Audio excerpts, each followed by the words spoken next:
అయ్య బాబోయ్, ఇంత పెద్ద ఆకా! దీన్ని మనం ఎలా తీసుకెళ్తాం? తీసుకెళ్ళకైతే తప్పదు, లేదంటే అమ్మ ప్రాణం పోతుంది.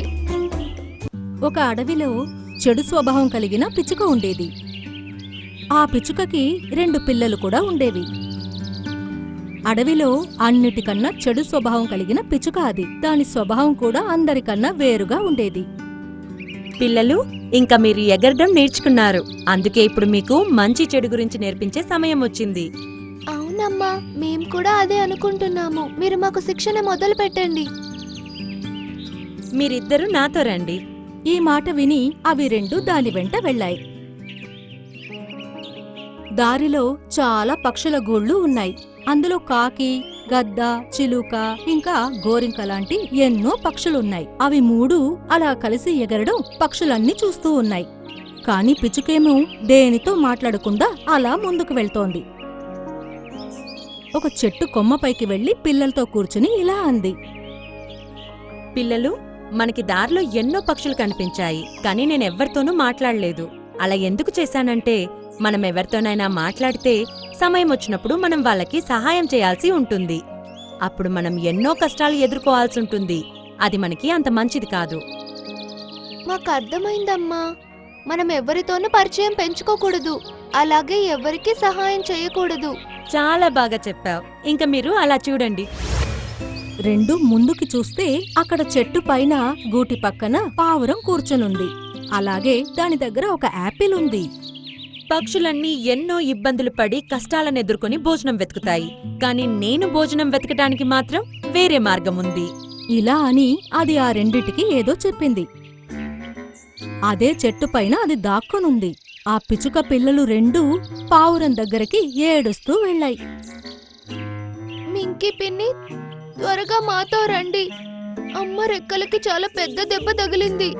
తను వెంటనే మిమ్మల్ని పిలుచుకొని రమ్మని చెప్పింది. ఏమైంది? తనకి దెబ్బ తగిలిందా? పాపం చాలా నొప్పిగా ఉంటుంది. మీరిక్కడే ఉండండి. ముందు నేను నీలం కొండల పైకి వెళ్లి ఆకులు తీసుకొని వస్తాను. ఆ తర్వాత మీతో కలిసి మీ గూటి దగ్గరకు వస్తాను. అయితే సరే. ఆ పావురం నీలం కొండలు వైపుకి బయలుదేరింది. ఆ తర్వాత పిచ్చుక దాని గూటి నుండి యాపిల్ తీసుకుని దాని గూటికి తీసుకొచ్చింది. తల్లి పిల్లలు 3 కలిసి యాపిల్ని ఆస్వాదిస్తూ తిన్నాయి.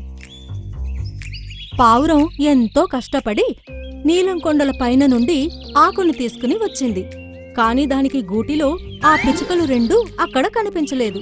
అలాగే దాని భోజనం కూడా మాయమైంది. దానికి అంతా అర్థమైంది.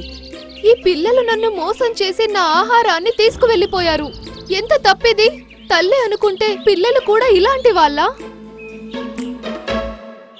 ఇలాగే కొన్ని రోజులు గడిచిపోయాయి. పిచ్చుక, దాని పిల్లలు అడవి మొత్తానికి మోసగాళ్లు అనే పేరుతో ప్రసిద్ధి చెందాయి.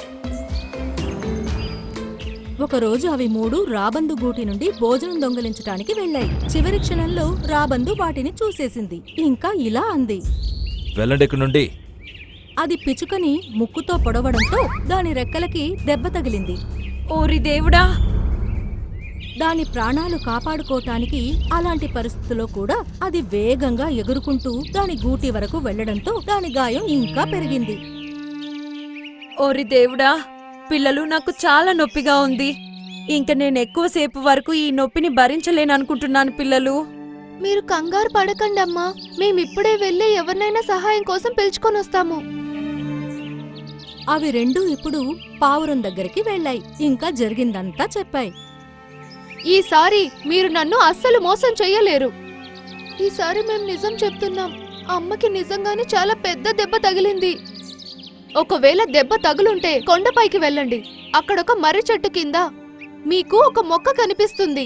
దాని ఒక ఆకు తెంపి తీసుకురండి. దెబ్బ తగిలిన గాయం మీద ఆ రసాన్ని పిండండి. తనకి తగ్గిపోతుంది. కానీ నాకెందుకో మీరు చెప్పేది నిజం అనిపించట్లేదు. వెళ్ళండి ఇక్కడి నుంచి.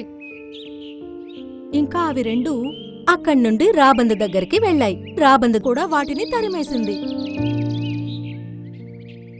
తరువాత చిలుక దగ్గరికి వెళ్లాయి. చిలుక కూడా వాటిని తరిమేసింది. అప్పుడు అవి కొంగ దగ్గరికి వెళ్లాయి. మీరు అబద్ధం చెబుతున్నారు. ఇప్పుడు ఎక్కడి నుండి వెళ్ళిపోండి. ఆ అప్పుడు అవి రెండు నీలం కొండలపైకి వెళ్ళాయి. అక్కడ చాలా వెతకగా వాటికి ఆ ఆకులు కనిపించాయి. కాని ఆ మొక్క ఆ పిల్లల కన్నా చాలా పెద్దగా ఉంది. అయ్య బాబోయ్, ఇంత పెద్ద ఆకా! దీన్ని మనం ఎలా తీసుకెళ్తాం? తీసుకెళ్ళకైతే తప్పదు, లేదంటే అమ్మ ప్రాణం పోతుంది. రెండూ కలిసి ఒక పెద్ద ఆకుని కష్టపడి తెంపాయి. ఇంకా అవి రెండూ కలిసి దాని ఒక్కో వైపుని వాటి కాళ్లతో పట్టుకుని ఆకాశంలోకి ఎగిరిపోయాయి. అవి రెండు అలా వెళ్తుండగా చూసి చిలుక, కాకి, గద్ద ఇంకా రాబందు చాలా ఆశ్చర్యపోయాయి. వాటికి సహాయం చేయటానికి మాత్రం ఏ పక్షి ముందుకు రాలేదు. ఇది వాళ్ల పథకం ఏమో అని అవన్నీ అనుకున్నాయి. అవి రెండు వాళ్ల అమ్మ ప్రాణాన్ని కాపాడటానికి ఎగురుకుంటూ వెళ్తున్నాయి. ఇంతలోనే పెద్ద గాలొచ్చింది. రెండూ కలిసి ఆకుని గట్టిగా పట్టుకున్నాయి. గాలి వేగంగా రావడంతో ఆకు వెనక్కి వెళ్తోంది. దాంతో పాటు అవి రెండూ కూడా వెనక్కి వెళ్తున్నాయి. అయ్యో దేవుడా, మనం వెనక్కి వెళ్తున్నాము. ఏదేమైనా మనం ఆకుని వదలకూడదు. అవి ఆకుని వదల్లేదు. ఇంకా చాలా దూరం వెళ్ళిపోయాయి. ఒక చెట్టుకి గుద్దుకుని అవి రెండూ కింద పడిపోయాయి. అక్కడ కొంగ కూర్చునుంది. మిగతా పక్షులు కూడా వాటి వెంటే అక్కడికి చేరుకున్నాయి. మీరు ఈ ఆకుతో ఏం చేస్తున్నారు? ఇది చేదుగా ఉండే ఒక ఆకు. అమ్మకి చాలా పెద్ద దెబ్బ తగిలింది. మేమెవ్వరిని సహాయం అడిగినా వాళ్ళు మమ్మల్ని మోసగాలనుకుంటున్నారు. అందుకే ఇంకా మేము ఈ ఆకుని అమ్మ కోసం తీసుకువెళ్తున్నాము. కానీ వేగంగా వేసిన గాలి మమ్మల్ని చాలా వెనక్కి పడేసింది. ఇది విని పక్షులన్నీ బాధపడ్డాయి. మేం మీకు సహాయం చేయగలిగి ఉంటే బాగుండేది, కానీ మాకు నమ్మకం కుదరడం లేదు మీరు మాకు నిజం చెబుతారని. ఏం పర్వాలేదు, మీరు మమ్మల్ని అస్సలు నమ్మకండి. ఇదే మాకు శిక్ష. ఒకవేళ ముందు నుండి మేము అడవిలో ఉన్న వాళ్ళతో కలిసిమెలిసి ఉండుంటే, మా కష్టంతో భోజనం చేసుండుంటే ఈ రోజు మేము ఇంత కష్టంలో ఉండేవాళ్ళం కాదు. అందరూ మాకు సహాయం చేసేవాళ్ళు. ఇలా అంటూ అవి రెండు ఆ ఆకుని పట్టుకుని ఎంతో కష్టంగా ఆకాశం వైపుకి ఎగరడం మొదలుపెట్టాయి. పక్షులన్నీ ఒకదాని మొహం ఒకటి చూసుకుని అవి వాటి వెంటే వెళ్ళాయి. కొంగ ఆ ఆకుని దాని కాళ్లతో పట్టుకుంది. ఇది చూసి వాటి మొహంలో సంతోషం కనిపించింది. నిజంగా మీరందరూ మాకు సహాయం చేయాలని వచ్చారా? అవును, మాకెందుకో మీరు నిజం చెప్తున్నారు అనిపిస్తుంది. అలాగే మీ తప్పులు కూడా తెలుసుకున్నారు. అందుకే ఇంకా మేము మీకు సహాయం చేయడానికి సిద్ధంగా ఉన్నాం. ఈ మాట విని వాటికి సంతోషం కలిగింది. పక్షులన్నీ పిచ్చుక గూటి దగ్గరికి వచ్చాయి. చూడండమ్మా, మన ప్రియమైన స్నేహితులు మీకు నయం అవ్వాలని ఆకుని తీసుకొచ్చారు. కొంగ ఆకుని గట్టిగా దాని నోటితో పట్టుకుంది. అందులో నుండి కొన్ని చుక్కలు ఆ పిచ్చుక రెక్క పైన పడ్డాయి. కొన్ని క్షణాల్లోనే దాని గాయం మాయమైపోయింది. ఇప్పుడు నేను పర్వాలేదనుకుంటున్నాను. పిల్లలు రెండు పిచ్చుకని హత్తుకున్నాయి. ఇంకా అది ఇలా అంది, ఈ రోజు నాకు నేను చేసిన తప్పులన్నీ తెలిసొచ్చాయి. ఈ రోజు నుండి నేను ఇంకా నా పిల్లలు అడవిలో ఉన్న మిగతా పక్షులలాగా కష్టపడి భోజనం సంపాదిస్తాం. అందరితో అలాగే కలిసుంటాం. ఈ విధంగా పిచ్చుక దాని ఆలోచనల్ని మార్చుకుంది. ఇంకా అది కూడా మంచి పిచ్చుకలాగా ఉంటోంది. వినేనుగు, నా ఫ్రెండ్ లంబు వేటగాడి వలలో చిక్కుకున్నాడు. తొందరగా నాతో వచ్చి అతన్ని ఆ వల నుండి కాపాడు. నువ్వు ముందు నోరు మూసుకో చోటు. నువ్వు ముందు కూడా ఇలాగే అబద్ధం చెప్పి అందర్నీ మోసం చేశావు. ఒక అడవిలో రెండు జింకలుండేవి. ఒకదాని పేరు చోటు మరియు ఇంకొక దాని పేరు లంబు. చోటుకి అబద్ధం చెప్పి వేరే జంతువులని భయపెట్టడం అంటే చాలా ఇష్టం. ఒకరోజు సాయంత్రం జంతువులన్నీ సాయంత్రం పూట నడుస్తూ ఉన్నప్పుడు చోటు వాళ్ళ ముందుకు అరుస్తూ వస్తుంది. పారిపోండి, పారిపోండి, లేకపోతే చనిపోతారు. ఆ మాట వినగానే జంతువుల దృష్టి దాని మీదకి వెళ్ళింది. దానిని చూస్తూ నించున్నాయి. చోటు లంబు దగ్గరకొచ్చి నించుంది. ఏనుగు, కోతి ఇంకా చాలా జంతువులున్నాయి. ఏమైంది చోటు? నువ్వింత భయంగా ఎందుకుంటున్నావు? మాట్లాడడానికి ఎక్కువ సమయం లేదు. ఒక వేటగాడు తన చేతిలో తుపాకీతో ఇటువైపు రావడం చూశాను. మీ ప్రాణాలు కాపాడుకోవాలనుకుంటే మీరిక్కడి నుంచి పారిపోండి. అది వినగానే జంతువులన్నీ భయపడి అక్కడి నుంచి పరిగెత్తుతాయి. అవి అడవి లోపలికి పరిగెత్తుతూ ఉంటాయి. అవి చాలాసేపు పరిగెత్తి వాటికి చాలా టయర్డ్ అయి నించుంటాయి. అవి ఊపిరి పీల్చుకుంటూ ఉంటుంది. అప్పుడు చోటు వచ్చి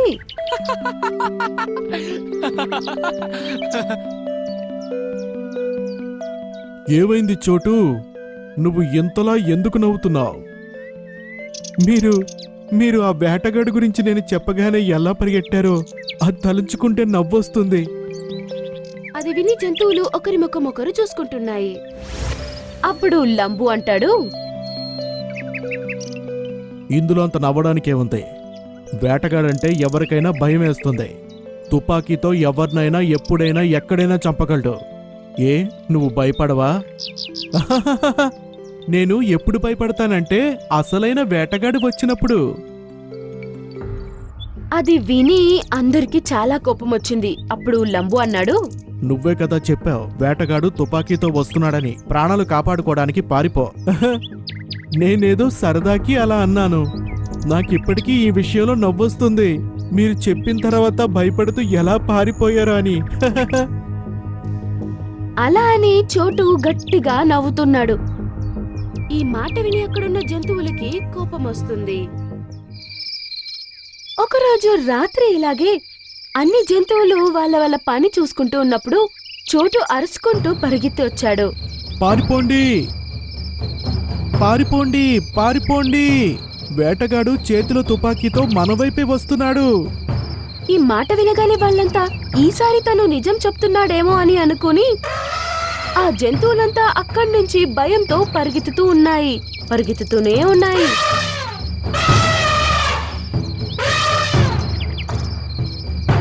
అవి చాలాసేపు పరిగెత్తాక టయర్డ్ అయి ఒక ప్లేస్ లో నించుని మళ్ళీ అవి ఊపిరి పీల్చుకుంటున్నాయి. జింకల నవ్వడం చూసి జంతువులన్నీ షాక్ అయ్యాయి. మరియు ఏనుగు ఇలా అనింది, ఏమైంది నీకు? ఎందుకు ఈ విధంగా నువ్వు నవ్వుకుంటున్నావు? నేను ఇప్పుడు కూడా సరదాకే చెప్పాను. ఇప్పుడు కూడా ఏ వేటగాడు రాలేదు.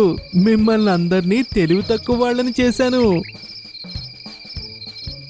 నువ్వు చేసిన ఇటువంటి పనుల వలన నీ మీద ఏదో ఒక రోజు నమ్మకం పోతుంది. అలా లంబు అనగానే అన్ని జంతువులు వాళ్ళ వాళ్ళ దారిలో వాళ్ళు వెళ్తున్నారు. మరుసటి రోజు చోటు అడవిలో నడుస్తున్నప్పుడు నిజంగానే ఒక వేటగాడు తనకి కనిపిస్తాడు. ఆ వేటగాడు రావడం చూసిన చోటు అక్కడి నుంచి పరుగులు తీసి వెళ్లి జంతువులకి తను వస్తున్న విషయం చెప్తాడు. పరిగెత్తండి, పరిగెత్తండి! వేటగాడు వస్తున్నాడు. మీ ప్రాణాలను కాపాడుకోవడానికి పరిగెత్తండి. కానీ చోటు యొక్క మాటని ఎవ్వరూ నమ్మట్లేదు. మరియు ఏనుగా అనేది, నువ్వు ఇలా చెప్పే ముందు నుండి మమ్మల్ని మోసం చేస్తున్నావు. ఈసారి నుండి నీ ఆటలు సాగవు. ఈసారి నేను అబద్ధం చెప్పడం లేదు. అతని దగ్గర వల కూడా ఉంది.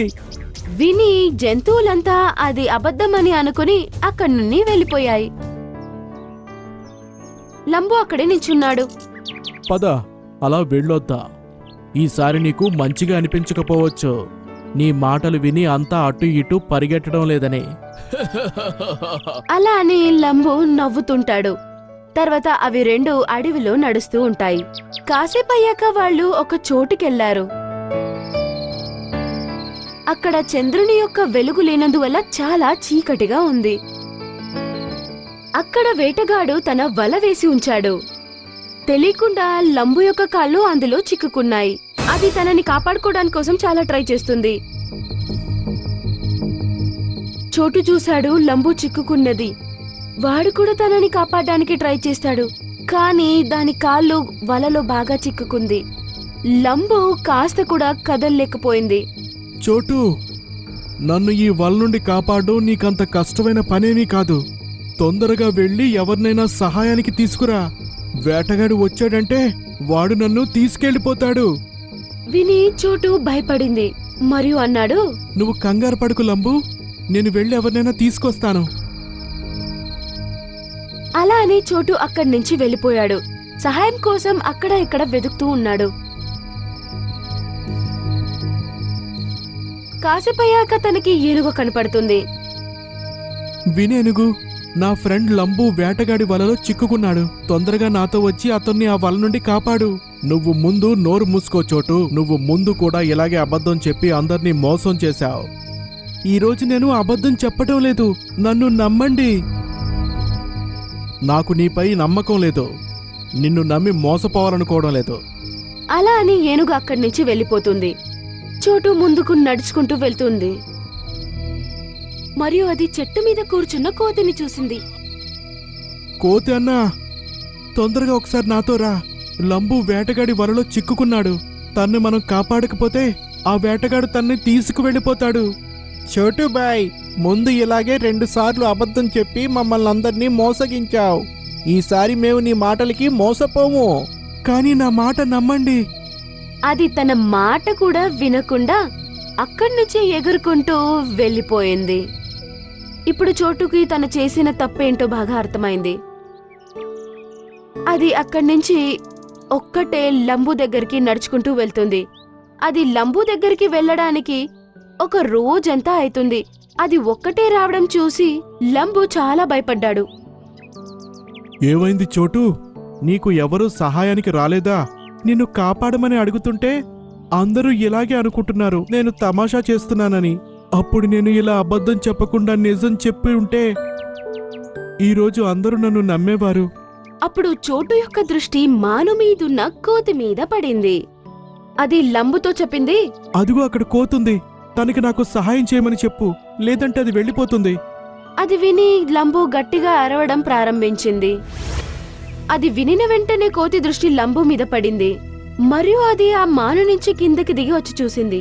కోతి చూసినప్పుడు లంబు ఆ వలలో చిక్కుకుంది. చోటు దాని పక్కనే నించుంది. అరే, నేను అనుకున్నాను ఎప్పుడులాగే ఈ చోటు అబద్ధం చెప్తున్నాడు కదా అని. కానీ నువ్వు నిజంగా ప్రమాదంలో చిక్కుకున్నావు. అలా అని చెప్పి వలని కట్ చేయడానికి కోతి ట్రై చేస్తుంది. కానీ కోతి వల్ల కూడా అది కాలేదు. మీరేమీ భయపడకండి, నేనిప్పుడే ఏనుగుని నా తోడు తీసుకొస్తా. ఈ వల నుండి తనే మిమ్మల్ని రక్షిస్తుంది. అలా అని కోతి అక్కడి నుంచి వెళ్ళిపోతుంది. చాలాసేపు అయ్యాక కోతి మళ్ళీ అక్కడికి వస్తుంది. కానీ ఈసారి దాంతో పాటు ఏనుగు మరియు ఇంకా చాలా జంతువులున్నాయి. అది చూసి చోటు మరియు లంబు సంతోషపడతారు. ఏనుగు తన యొక్క దంతాలు ఉపయోగించి వల లోపలికి వేసి విసిరి వేస్తుంది. ఒకవైపు నుంచి వల కట్ అయిపోతుంది మరియు లంబు వల నుండి సగభాగం బయటికొచ్చాడు. కానీ ఇంకోవైపు వేటగాడు రావడం చూసిన జంతువులు అక్కడి నుంచి పరిగెత్తి వెళ్లిపోయాయి. వేటగాడు లంబు చిక్కుకున్నది చూసి చాలా సంతోషపడ్డాడు. చోటు కొంచెం దూరంలో నించునుంది. అది కావాలనే సౌండ్ చేయడం ప్రారంభించింది మరియు వేటగాడి ముందొచ్చి నించుంది.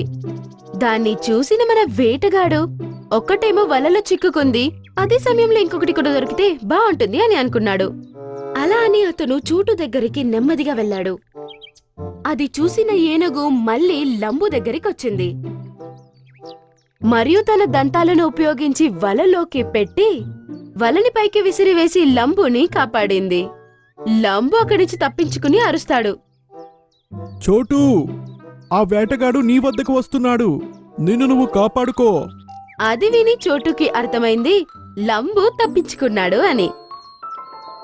మరియు అది అడవి లోపలికి పరిగెత్తుకుంటూ వెళ్లిపోయింది. వేటగాడు చూశాడు వలలో నుంచి ఇంకొక జంతువు కూడా తప్పించుకుంది అని కోపంతో జుట్టు పీక్కుంటాడు. చోటు కూడా పరిగెత్తుకుంటూ వెళ్లి అందరి దగ్గరికి చేరుకుంది మరియు అన్ని జంతువులు ఒకేసారి అడవిలోకి పరిగెత్తుకుంటూ వెళ్లాయి. ఇది చూసి వేటగాడు చాలా కోప్పడ్డాడు. నేను ప్రమాణం చేస్తున్నాను, ఇకపై అబద్ధం చెప్పి నేను ఎవ్వరినీ మోసగించడానికి ప్రయత్నించను. అది విని జంతువులన్నీ సంతోషపడ్డాయి మరియు చోటు తన తప్పేంటో బాగా తెలుసుకున్నాడు.